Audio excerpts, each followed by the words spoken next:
തനി മലയാളി കഴിഞ്ഞ ദിവസം ഒരു വീഡിയോ ഇട്ടിട്ടുണ്ടായിരുന്നു. തൻ്റെ കുഞ്ഞിൻ്റെ കൂടെയുള്ള ഒരു ദിവസം എങ്ങനെയാണ് എന്നുള്ളൊരു കാര്യം കാണിക്കാൻ വേണ്ടി ഒരു വീഡിയോ ഇട്ടിട്ടുണ്ടായിരുന്നു. ആ ഒരു വീഡിയോയിൽ ഇടയ്ക്ക് വെച്ച് കുട്ടിയുടെ മുഖം ഒന്ന് എക്സ്പോസ് ആയിട്ടുണ്ടായിരുന്നു. ആ ഒരു സമയത്ത് കുറേയധികം പേര് കമൻറ്റ് ബോക്സിൽ വന്നിട്ട് കുട്ടി കറുത്തിട്ടാണല്ലേ, അപ്പൂപ്പനെ പോലാണല്ലേ എന്നൊക്കെ പറഞ്ഞ് കുറേയധികം പേര് കമൻറ്റ്സ് ഇടുന്നുണ്ടായിരുന്നു. ഇത് ഇഷ്ടപ്പെടാത്ത തനി മലയാളി തൻ്റെ ഇൻസ്റ്റാഗ്രാമിൽ ഒരു സ്റ്റോറി ഇട്ടിട്ടുണ്ടായിരുന്നു. തൻ്റെ കുട്ടിയെന്ന് പറയുന്ന ആർക്കെങ്കിലും എന്തെങ്കിലും ഒന്ന് പറയാനുള്ളത് അല്ലെങ്കിൽ ഇങ്ങനത്തുള്ള ജഡ്ജ് ചെയ്യാനൊന്നും അല്ല എന്നുള്ളൊരു കാര്യമാണ് പുള്ളിക്കാരി തൻ്റെ ഇൻസ്റ്റാഗ്രാം സ്റ്റോറിയിലൂടെ പറഞ്ഞിട്ടുണ്ടായിരുന്നത്. എനിക്ക് തോന്നിയ ഫസ്റ്റ് കാര്യം എന്ന് പറഞ്ഞാൽ ഒരു കുട്ടിയുടെ കളർ ഇങ്ങനത്തെ കാര്യങ്ങളൊക്കെ പറയാൻ നാണമില്ലേ എന്നുള്ളൊരു കാര്യമാണ്. സ്വന്തം വീട്ടിൽ ഇതുപോലത്തുള്ള ഒരു കുട്ടി ജനിച്ച് കഴിയുമ്പോഴത്തേന് ആദ്യം ഇവർ കുട്ടി ജനിച്ചൊരു സന്തോഷമാണോ, അയ്യോ കറുപ്പാണോ വെളുപ്പാണോ എന്നുള്ളത് നോക്കാനുള്ള വ്യഗ്രതയാണോ എന്നൊന്നും എനിക്ക് മനസ്സിലാവുന്നില്ല. ഇങ്ങനത്തെ കുറേയധികം പേര് നമ്മുടെ സമൂഹത്തിലുണ്ട്. ചിലപ്പോൾ നമ്മുടെ വീട്ടിൽ തന്നെ ഉണ്ടായിരിക്കാം.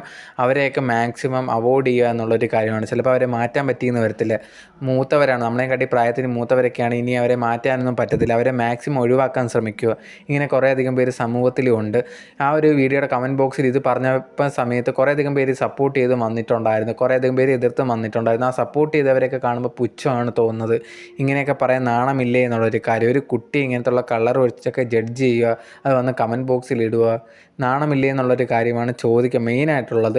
എന്തായാലും തനി മലയാളി കറക്റ്റായിട്ടുള്ളൊരു മറുപടിയാണ് കൊടുത്തിട്ടുള്ളത്. അവർക്ക് മനസ്സിലായെന്നുണ്ട്. പക്ഷേ കുറേയധികം പേര് അതിന് ശേഷം കമൻ്റ് ഇടുന്ന കണ്ടിട്ടുണ്ടായിരുന്നു. ഇപ്പം കുട്ടി വെളുപ്പാണ് എന്ന് പറഞ്ഞു കഴിഞ്ഞാൽ ഇതേ കണക്കുള്ള മറുപടിയൊന്നും വരത്തില്ല എന്നുള്ളൊരു കാര്യം പറഞ്ഞ് അതുകൊണ്ടാണ് കറുപ്പെന്ന് പറഞ്ഞുകൊണ്ടാണ് തനി മലയാളി ഇങ്ങനത്തുള്ള സ്റ്റോറി ഇട്ടേന്ന് പറഞ്ഞിട്ടാണ് കുറേയധികം പേര് അങ്ങനെ എക്സ്ട്രാ കമൻ്റ് ഇടുന്നുണ്ട്. വെളുപ്പെന്ന് പറഞ്ഞിരുന്നെങ്കിൽ ചിലപ്പോൾ ഇങ്ങനത്തുള്ള സ്റ്റോറിയും കാര്യങ്ങളൊന്നും ഇടത്തില്ല. അപ്പോഴത്തേന് പുള്ളിക്കാരിയും ഡബിൾ സ്റ്റാൻഡേർഡാണ്, പുള്ളിക്കാരിക്കും അറിയാം എന്നൊക്കെ പറഞ്ഞിട്ട് കുറേയധികം പേര് കമൻറ്റ്സ് ഇടുന്നുണ്ടായിരുന്നു. എനിക്ക് മനസ്സിലാവാത്ത, ഇവിടെ എന്ത് പറഞ്ഞാലും ഓരോരുത്തർക്ക് പ്രശ്നമാണ്. എല്ലാ കാര്യത്തിലും എന്തെങ്കിലും കുറ്റം കണ്ടുപിടിച്ചില്ലെങ്കിൽ അവർക്ക് മതിയാവത്തില്ല. അതുകൊണ്ടാണ് ആരെങ്കിലുമൊക്കെ വീഡിയോ ഇട്ടാൽ പോലും എന്തെങ്കിലും ചെറിയൊരു കുറ്റം കണ്ടുപിടിക്കാം. അങ്ങനെയും കുറേയധികം പേരുണ്ട്.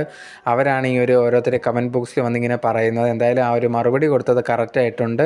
ഇങ്ങനെയുള്ളവർക്കൊക്കെ ഇങ്ങനത്തുള്ള മറുപടി തന്നെ കൊടുക്കണം എന്നുള്ളതാണ് എനിക്ക് പേഴ്സണലി പറയാനുള്ളത്. നിങ്ങൾ ഈ ഒരു വീഡിയോ കാണുന്ന നിങ്ങളുടെ അഭിപ്രായം എന്താണ് എന്നുള്ളത് മറക്കാതെ കമൻറ്റ് ബോക്സിൽ കമൻറ്റായിട്ട് രേഖപ്പെടുത്തുക.